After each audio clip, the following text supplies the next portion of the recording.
Assalamualaikum warahmatullahi wabarakatuh. A'udzu billah, bismillah, alhamdulillah. Wassalatu wassalamu ala Rasulillah sayyidina wa nabiyyina wa maulana Muhammadin ibni Abdullah wa ala alihi wa sahbihi wa mawalah. Amma ba'du. Faqad qala Allah ta'ala fil Qur'anil Karim wa huwal asdaqul qailin fi tabarukan lidzikri. A'udzu billahi minasy syaithanir rajim. Bismillahirrahmanirrahim. Wal mu'minuna wal mu'minatu ba'duhum awliya'u ba'd. Ya'muruna bil ma'ruf wa yanhauna 'anil munkar. Wa qala an-nabiy sallallahu alaihi wasallam, man ahya sunnati indal fasad fahuwa ajrun syahidun mi'atun. Sadaqallahul azim wa sadaqa rasulul karim. Inna nahnu dalika minasy syahidin wa syakirin walhamdulillahi rabbil alamin. Subhanaka la ilma lana illa ma 'allamtana innaka antal alimul hakim.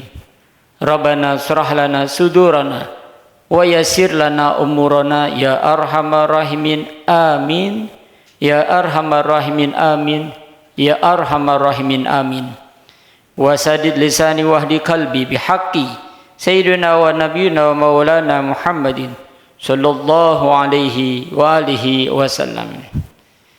Sahabat sekalian, channel Muhibbin Aulia rahimakumullah. Di kesempatan kali ini Al-Fakir ingin menghadirkan video terkait dengan wanita daiyah atau wanita-wanita penyeru kepada kebaikan. Semoga dengan rahmat, hidayah dan taufik Allah Subhanahu wa taala senantiasa tuntun arahkan hati kita kepada jalan ketaatan kepada Allah Subhanahu wa taala. Dan semoga Allah jadikan manfaat dan berkah buat kita sekalian. Amin amin Allah ya rabbal alamin. Bismillahirrahmanirrahim. Allahumma inni asta'inuka wa as'aluka an taj'alani min ibadikas salihin. Allahumma waffiqni li ta'atika wa ittiba'i rasulika wal birri biwalidayya wa husni talaqi min masyayikhi. Allahumma ij'alni minal hukama'i al-muzawadina bil ilmi ma'al istiqamati fi ibadatika wa husni syukrika bi rahmatika ya arhamar rahimin.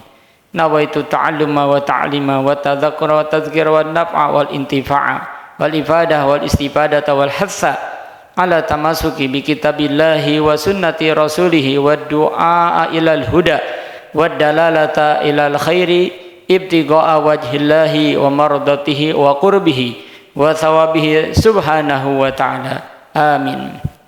Wanita daiyah, kelembutan seorang wanita jelas dibutuhkan. Tidak hanya dibutuhkan oleh anak-anak dan suaminya di rumah, tetapi kelemah lembutan tutur kata dan ucapan-ucapan wanita terkadang dibutuhkan oleh khalayak. Bagaimana tidak? Tak jarang kekerasan hati seseorang baru bisa cair jika mendengarkan mau'idhah hasanah dari kelembutan dan kehalusan tutur kata seorang da'iyah, ustadzah, yang tidak bisa dilakukan oleh seorang ustadz karena cara-cara seorang wanita dalam berdakwah terkadang memakai trik-trik, strategi atau metode tersendiri sehingga mampu meluluh kekerasan hati seorang pendurhaka sekalipun. Itulah mengapa seorang wanita yang berprofesi sebagai daiyah sangat dihormati, disegani, dimuliakan dan dijunjung tinggi oleh masyarakat sekitarnya. Berprofesi sebagai daiyah jelas mampu mengangkat harokat dan martabatnya sebagai seorang wanita. Profesi seorang daiyah tak lepas dari partisipasinya mengentaskan moral dan akhlak umat. Ia terpanggil untuk ikut beramar ma'ruf nahi mungkar. Kenyataan medan juang dakwah yang penuh dengan kesulitan untuk ukuran seorang wanita tidak membuatnya patah semangat. Keinginan untuk menjadi wanita pilihan di tengah-tengah komunitas agamanya dan ikut berjuang memberantas kemungkaran menjadikan ia bertekad terus maju dan pantang mundur. Padahal sebenarnya ia sendiri menyadari bahwa yang namanya berdakwah pasti mempunyai tantangan yang tak gampang dilewati. Karena sejak zaman dahulu yang namanya memberantas kemungkaran, kemaksiatan, kemudian menyuruhnya kepada kebaikan adalah sulit, sangat sulit. Karena berkaitan dengan petunjuk, hidayah, dan harga diri seseorang. Apalagi di akhir zaman yang sedang kita lakoni ini yang penuh dengan fitnah. Kemungkaran bukan hanya menjadi hal yang rahasia lagi. Sepanjang tubuh kita berdiri, di depan, di samping kanan, samping kiri, dan belakangnya tampak kemaksiatan merajalela. Jika ada seorang wanita muslimah yang merasa terpanggil dengan kondisi yang sangat memprihatinkan seperti kondisi zaman sekarang ini, maka dialah wanita muslimah sesungguhnya yang mempunyai harga diri tinggi di mata Allah dan Rasul-Nya serta masyarakat pada umumnya. Jangan dikira oleh orang-orang yang suka melemahkan wanita, disangkanya wanita hanya berfungsi di 3 tempat: dapur, sumur, dan kasur. Maksudnya tak disangkal bahwa fitrah seorang wanita adalah di 3 tempat itu. Namun ada sebagian wanita-wanita yang mampu mengangkat harkat dan martabat wanita lain dengan berjuang membela kaumnya, berjuang membela agamanya, dan berjuang membela harga diri suaminya. Itulah makanya jangan terkejut jika di balik kelemah lembutan wanita terkadang menyimpan ketegaran dan kegarangan bagai magma gunung Merapi. Untuk itu jangan pernah meremehkan wanita. Dalam keadaan tertentu, kegarangan wanita justru melebihi laki-laki. Artinya, bukannya tidak mungkin jika seorang wanita yang senantiasa menggantungkan diri dan hatinya hanya kepada Allah ikut terjun dalam kancah peperangan untuk beramar ma'ruf dan bernahi mungkar. Dalam hal ini Allah melarang wanita dan tidak melarang wanita dan tidak mengkhususkan laki-laki saja yang boleh beramar ma'ruf nahi mungkar. Inilah firman Allah Subhanahu wa taala, artinya dan orang-orang yang beriman laki-laki dan perempuan sebagian mereka menjadi penolong sebagian yang lain. Mereka menyuruh mengerjakan yang ma'ruf dan mencegah yang mungkar, mendirikan salat, menunaikan zakat, dan mereka taat kepada Allah dan Rasul-Nya. Mereka itu akan diberi rahmat oleh Allah. Sesungguhnya Allah Maha Perkasa lagi Maha Bijaksana. Quran Surat At-Taubah ayat 71. Wanita daiyah di zaman Rasulullah SAW, hampir semua wanita-wanita muslimah yang hidup pada zaman Rasulullah SAW menjadi daiyah sejati. Akan tetapi dakwah wanita-wanita muslimah di zaman Rasulullah SAW tidak sama seperti wanita-wanita zaman sekarang yang berdiri di hadapan orang banyak untuk berceramah, memberikan mau'izah hasanah, setelah itu menerima imbalan sejumlah uang atas dakwahnya. Sedangkan wanita-wanita sahabiyah, sahabat-sahabat wanita, berdakwah dengan sesungguhnya dan semampunya. Partisipasinya dalam perkembangan Islam amatlah besar. Ia berdakwah dalam rumah tangganya sendiri-sendiri dengan memperbaiki akhlak diri dan keluarganya. Mereka melakukan penanaman akidah dan akhlak yang begitu kuat, kokoh kepada anak-anak lelakinya. Hingga anak-anak lelakinya menjadi pejuang-pejuang pembela Islam yang tangguh, yang memegang teguh prinsip hidup dan matinya hanya untuk membela agama Allah Subhanahu wa taala. Sebagian ada yang ikut mengangkat senjata di medan perang. Sebagian lagi ada yang berdakwah dengan mengajari cara membaca dan menulis pada sesama kaum wanita. Tetapi yang terbanyak dakwah kepada diri sendiri dengan memperkuat daya tahan akidah tauhidnya, serta dakwah untuk memerangi hawa nafsu yang bersemayam dalam diri mereka sendiri. Sedangkan wanita-wanita yang memegang peranan penting karena berdakwah di medan laga, membantu Rasulullah sallallahu alaihi wasallam menegakkan panji-panji Islam di muka bumi, adalah mereka yang mempunyai fisik dan mental yang kuat, yang kokoh serta teguh. Tercatat dalam deretan sejarah wanita-wanita yang ikut berjuang. Bahkan Ummu Sulaim bin Milhan dalam keadaan hamil 9 bulan, dia ikut angkat senjata untuk memberangus kekafiran dan kemusyrikan pada zaman itu. Dia pun tak ketinggalan dan tak sungkan-sungkan ambil senjata dan ikut berperang. Ada pula sahabat wanita yang begitu gigih melindungi keselamatan Rasulullah sallallahu alaihi wasallam hingga dalam dirinya terdapat puluhan bekas luka akibat tusukan pedang, tombak dan hujaman anak panah. Inilah kisah kehebatan dan keheroikan pahlawan-pahlawan wanita yang rela mengorbankan nyawanya demi ikut beramar ma'ruf wa nahi mungkar. Modal mereka hanyalah keberanian, tekad dan ridho Allah, dan tanggung jawab akan kelangsungan moral dan akhlak Islam tetap tegak di bumi persada ini.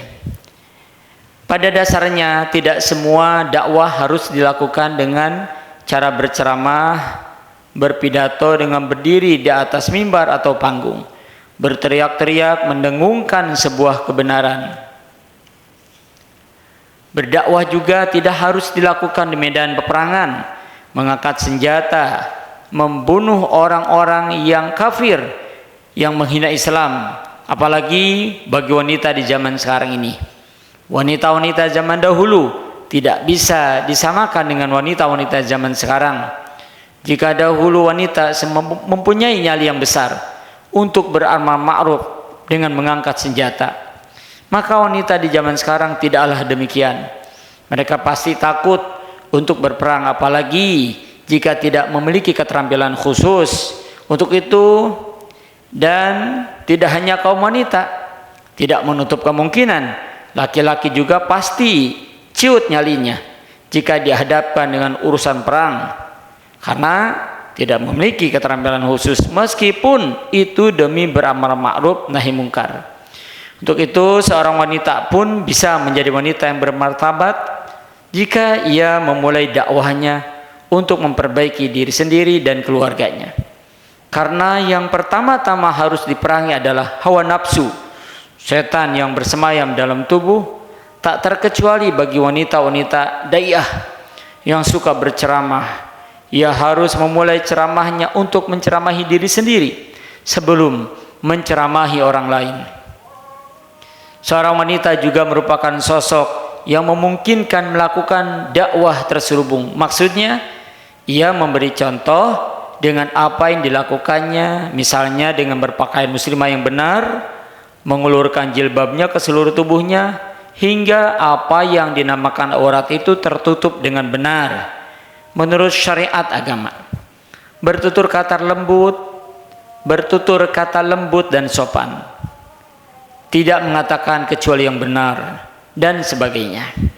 Dari perbuatan-perbuatan yang bisa dicontoh dan menjadi acuan akhlak wanita lainnya, jika apa yang dilakukannya menjadi tauladan wanita-wanita lain yang melihatnya, maka itulah dia dakwah wanita dengan terselubung.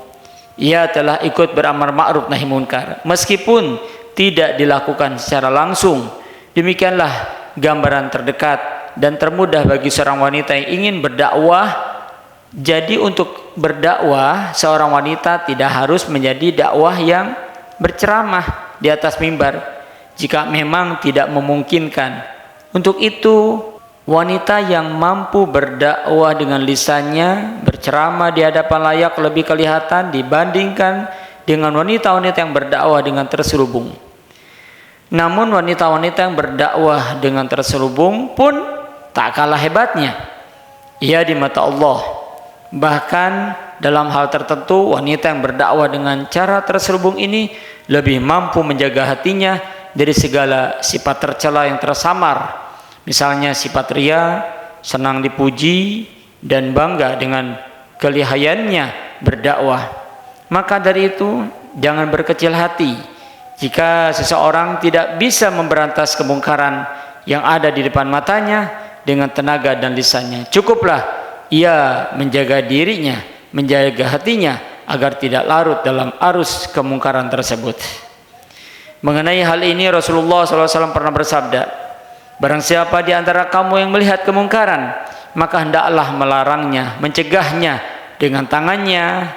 Bila tidak bisa dengan tangan, maka cukup dengan lidahnya, dan bila tidak mampu, maka cukup dengan hatinya, atau membenci pada kemungkaran tersebut. Sedemikian itu termasuk iman yang paling lemah imannya. Hadis riwayat Muslim. Dengan demikian, untuk beramar ma'ruf nahi mungkar tidak perlu angkat senjata atau gontok-gontokan. Segala jika seseorang tidak mampu mencegah kemungkaran dengan tangannya, tenaganya, maka cukuplah dengan lidahnya. Dan jika lidah lebih bermanfaat untuk mencegah kemungkaran daripada tenaga ataupun tangan, maka sudah cukup lidah itu dijadikan alat untuk membuat orang fasik menjadi bertaubat. Jelasnya bahwa kewajiban untuk menegakkan amar ma'ruf nahi mungkar adalah merupakan tanggung jawab kita bersama. Dan wanita itu juga dibebani tanggung jawab dan amanah yang setara dengan kaum laki-laki dalam hal berdakwah. Yang dengan tanggung jawab dan amanah itu, keduanya diharapkan dapat membangun dunia ini serta beribadah kepada Allah Subhanahu wa taala. Dalam kondisi tertentu amar ma'ruf nahi mungkar kadang merajai, menjadi fardu ain, kewajiban yang harus dilaksanakan oleh setiap individu, baik laki-laki maupun wanita, terutama yang kebetulan bertempat tinggal di tengah-tengah orang-orang fasik yang awam agama. Tidak ada yang mengerti tentang agama kecuali dirinya, atau tidak ada yang sanggup menghilangkan kemungkaran kecuali dirinya. Apabila berdakwah bilisan itu orang menjadi bertobat, kemudian setelah itu ingkar lagi dan kembali kepada kefasikan, maka tangan dan tenagalah yang wajib dipakai untuk memberangusnya, sebab lidah dianggapnya tak mampu lagi untuk menghentikan kemungkaran. Dan ingat bahwa ini bisa dilakukan oleh wanita melalui dakwah bilisan. Sesungguhnya kelemah lembutan wanita bisa merubah segalanya. Inilah kiprah seorang daiyah, juru dakwah wanita yang peduli dengan terselamatkannya moral umat. Di dunia ia mendapat banyak penghargaan, dan di akhirat ia mendapatkan penghargaan yang sesungguhnya. Jika telah demikian adanya, maka seorang wanita akan mendapat tempat yang terhormat di mata kaumnya, selama ia mampu menjadi seorang daiyah yang sadar, akan jujur dengan ilmunya, ikhlas dalam beramal, dan pandai menempatkan diri kewanitaannya.